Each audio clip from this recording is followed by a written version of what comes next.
Hi folks, Darryl Legacy here, Instructional Designer at Hack. In a previous video, we discussed how to make and use a rubric in D2L. That video will be linked in the description and also at the end of this one in case you haven't seen it yet. This video will show you how to use analytics reports from D2L after you've graded using a rubric. You'll need to create a rubric and use it to grade an assignment before you'll be able to see these analytics reports. This can give you a lot of useful information about the strengths and weaknesses of your class as a whole, which can help you identify the areas where the students need more support.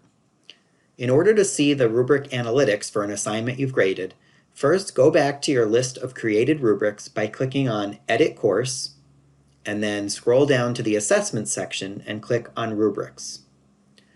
This will show you all the rubrics you've created for this course.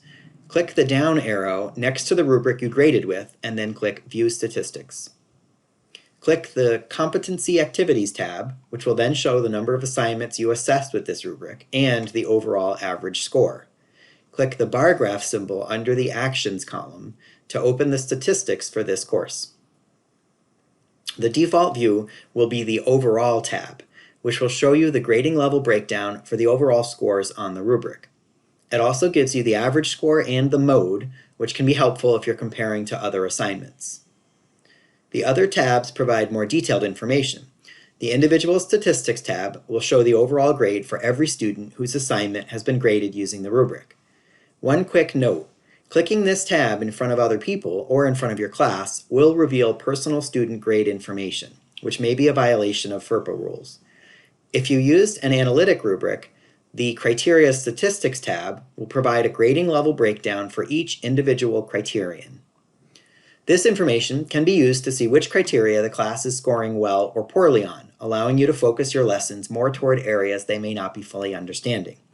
For example, layout, organization, and citations were mostly excellent, with a few in the good column, so those may not need as much focus going forward. However, the use of research and analysis criteria had lower scores overall, including a substantial percentage in the competent level. Those might be areas where students need more work in order to strengthen their skills. These analytics reports also provide an opportunity to compare rubric scores across semesters, which is one way to analyze whether pedagogical or curricular changes are having a positive or negative effect on students' understanding and skills. Thanks for watching, and I hope these analytics reports can help you. If you have any questions, you can contact me or anyone on the CDI team.